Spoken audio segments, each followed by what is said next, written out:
I, 29F, and my husband Christian, 31M, have been married for 4 years now. Our relationship started 6 years ago when we met at a mutual friend's party. The connection was instant, and within a few months of dating, we knew we were meant to be together. Christian proposed after a year of dating, and we had a small, intimate wedding with close family and friends. From the beginning, my relationship with my mother-in-law Victoria, 58F, was strained. Coming from a middle-class background, I didn't fit into her ideal image of who her son should marry.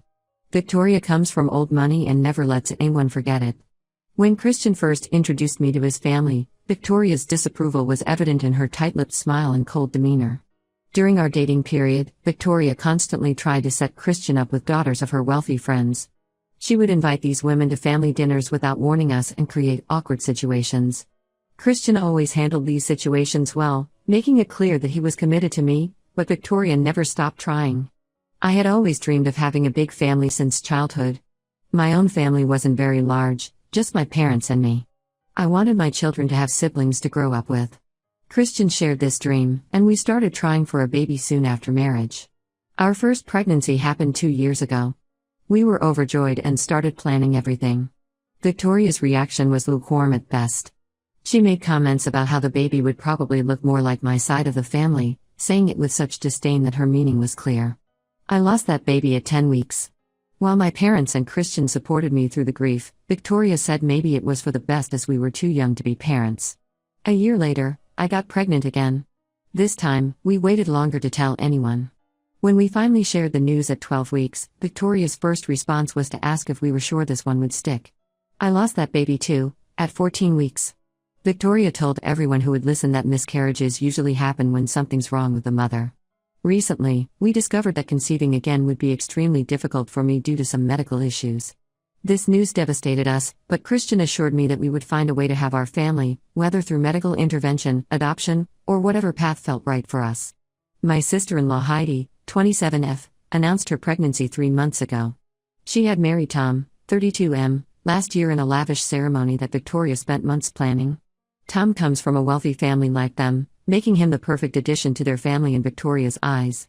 Since Heidi's announcement, Victoria has been unbearable. She constantly talks about her first grandchild, emphasizing the word first while looking at me. She sends me articles about adoption horror stories and tells Christian he should think about his future. Last week, Victoria invited me to Heidi's baby shower. Christian had an important business meeting and couldn't attend. I was hesitant given Victoria's behavior, but Christian thought his mother might be trying to include me in family events. He suggested I go and try to maintain peace. Victoria's mansion was decorated like something out of a magazine. Everything was pink and gold, from the balloon arches to the flower arrangements. The food was catered by an expensive local restaurant, and there was even a professional photographer. From the moment I arrived, Victoria made sure I felt unwelcome. She seated me at the furthest table, away from family members. During the games, she announced that I shouldn't touch any baby items as some people bring bad energy. When other guests looked confused, she explained how unfortunate it was that some women just aren't meant to be mothers. Throughout the event, Victoria kept making comments about good breeding and strong family genes. She would touch Heidi's belly and say how the baby was already showing signs of the family's superior genetics. The breaking point came during the gift opening ceremony. Victoria stood up to make what she called an important announcement. She started by talking about how blessed she was to have a daughter who could give her grandchildren.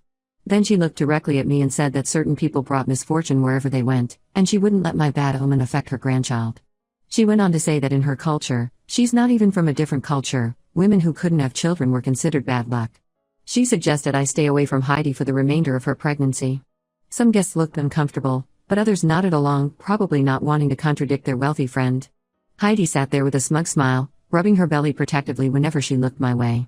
Not a single person spoke up in my defense. I grabbed my purse and walked out, but Victoria followed me to the door. She said Christian deserved someone who could give him children and that I should do the right thing and divorce him before I ruined his life completely. When Christian came home that night, I told him everything. He was furious in a way I'd never seen before. He immediately called Victoria on speakerphone. She tried to defend herself, saying she was protecting her family from bad luck. When Christian asked what she meant, she said that ever since I joined their family, things had gone wrong. She claimed my inability to carry a child was a sign that I wasn't meant to be part of their family. Christian told her she was dead to him and hung up. He then called Heidi, asking why she allowed this to happen. Heidi said she agreed with their mother. She said she didn't want me around her baby because she didn't want her child catching my bad luck. It's been a week since the baby shower. Christian has blocked his mother and sister's numbers. Victoria keeps trying to reach him through different numbers and social media accounts. Extended family members have been calling us, saying we're being too harsh and that Victoria was just being protective of her pregnant daughter. I feel guilty that Christian had to cut ties with his family because of me, but he says I have nothing to feel guilty about. He says he's ashamed it took him this long to see his mother's true colors. Should I have just sucked it up and stayed at the shower? Was I wrong to tell Christian what happened? Update 1 first, I want to thank everyone who commented on my last post. Your support helped me realize I wasn't overreacting to Victoria's behavior. The past 2 weeks have been a roller coaster of emotions with some unexpected developments. The biggest news first, I'm pregnant. I still can't believe it when I say it. It happened naturally, which shocked us given what the doctors had told us. I first suspected something when I started feeling unusually tired. I ignored it initially, thinking it was stress from everything that happened at the baby shower. But then I realized I was late. I bought a pregnancy test on my way home from work but was too scared to take it. The test sat in my bathroom cabinet for 2 days before I finally gathered the courage. When I saw the positive result, I burst into tears. I immediately bought 5 more tests of different brands and took them all. They were all positive. Christian was still asleep when I took the tests. It was 5 a.m., I couldn't sleep from anxiety. I woke him up crying, and he panicked thinking something was wrong. When I showed him the tests, he just sat there staring at them for what felt like hours. Then he started crying too. We spent the morning holding each other, scared to be too happy but unable to contain our joy. We called my doctor's office as soon as they opened and got an emergency appointment. The doctor confirmed the pregnancy and said while it was still very early, everything looked good. She's monitoring me closely given my history. We're being cautiously optimistic but trying not to get too excited yet. Now for the other shocking development, Tom discovered he's not the father of Heidi's baby. He called Christian yesterday, completely broken. Apparently, he had been suspicious for a while.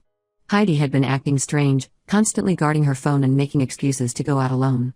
He found some suspicious text messages a month ago but Heidi convinced him she was just venting to an old friend about pregnancy stress. Tom secretly did a paternity test using a home kit. When it showed he wasn't the father, he had it done professionally to be sure. Both tests confirmed he wasn't the baby's father. When he confronted Heidi, she broke down and admitted she had been sleeping with her ex-boyfriend throughout their marriage. The ex was her college boyfriend whom her mother had deemed unsuitable due to his lack of wealth. Victoria's reaction to this news was mind-boggling. Instead of acknowledging her daughter's infidelity, she somehow blamed me. She's telling everyone that my negative energy corrupted their perfect family. She claims that ever since I entered their lives, I brought nothing but misfortune. She even suggested that my bad karma somehow made Heidi stray from her marriage. Heidi called me crying yesterday. She admitted that she only supported Victoria's behavior at the baby shower because she was feeling guilty about her own actions. She thought if everyone was focused on me being the bad person in the family, no one would notice her suspicious behavior. She begged me to talk to Tom, to tell him people make mistakes and deserve second chances. I told her she lost the right to ask me for favors when she participated in my public humiliation. The ex-boyfriend wants nothing to do with Heidi or the baby.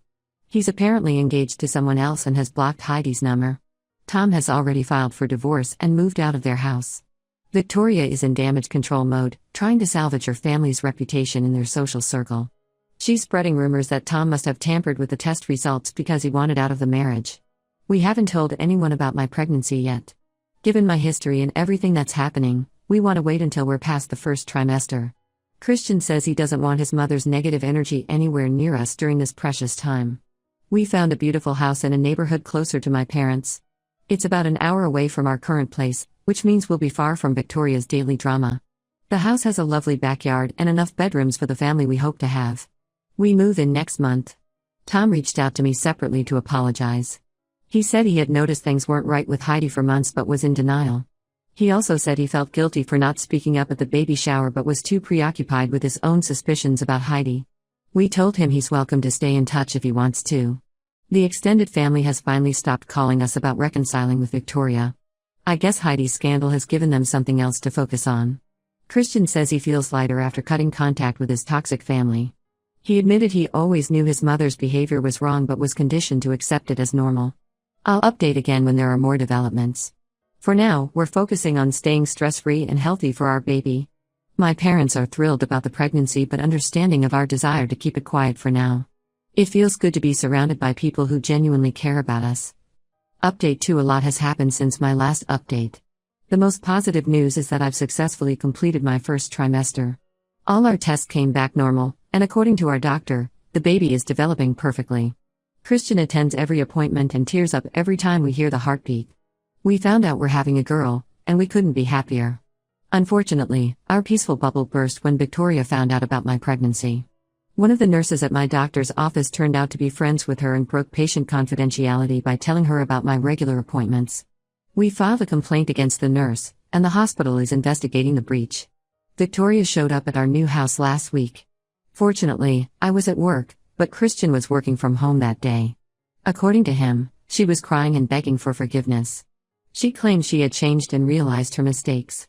She brought expensive baby gifts and said she had a right to be part of her grandchild's life. Christian didn't let her inside the house.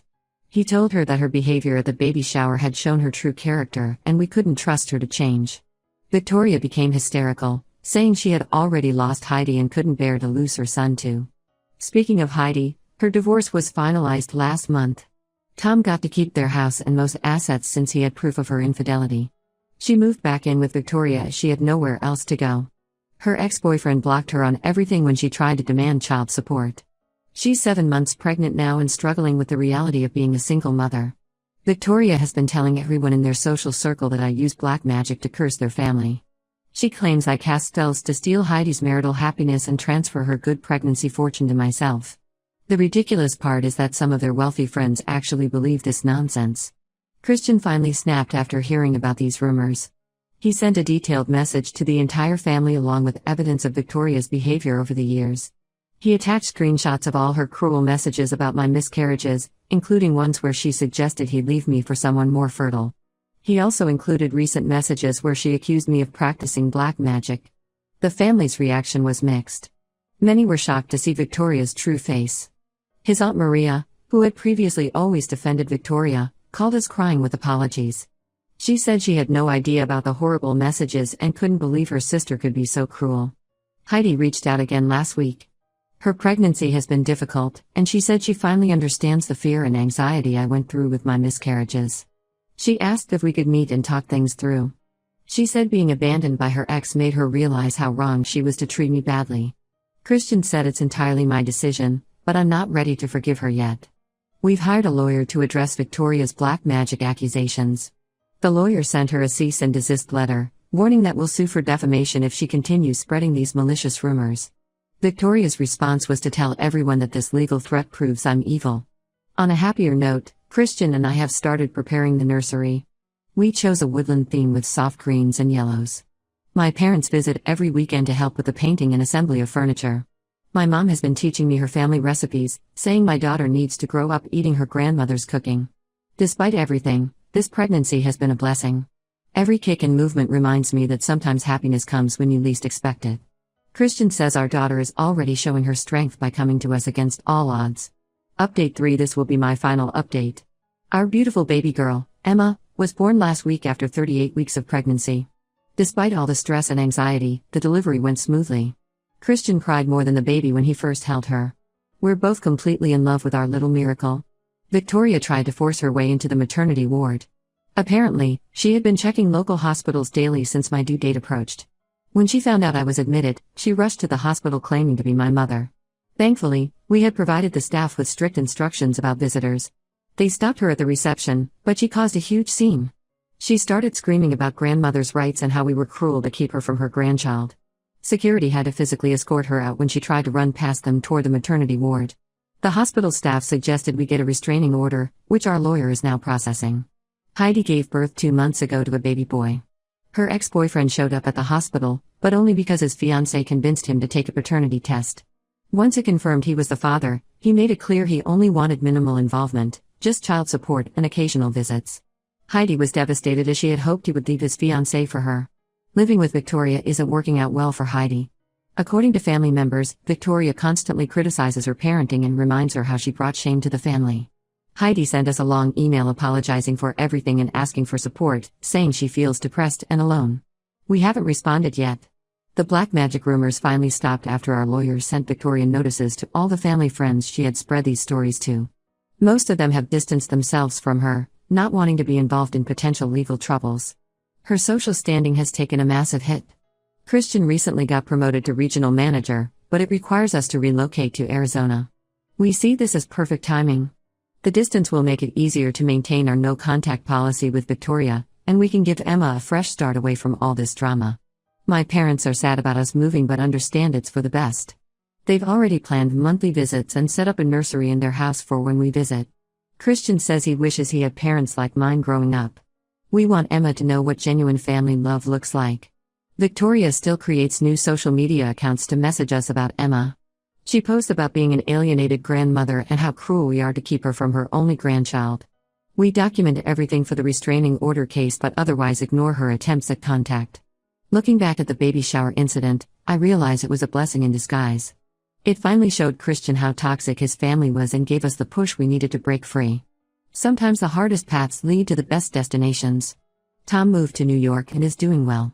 He sends Christian occasional messages and seems happier away from all the drama. He started dating again and says he's grateful he found out about Heidi's true nature before they had children together. Our focus now is giving Emma the loving, drama-free childhood she deserves. We've learned that family isn't about sharing DNA, it's about sharing love, respect, and support. Emma might not have her paternal grandmother in her life, but she has plenty of people who genuinely love her. This journey has taught us that sometimes cutting toxic people out of your life is the best gift you can give yourself and your children. We're finally at peace with our decisions and looking forward to our new life in Arizona.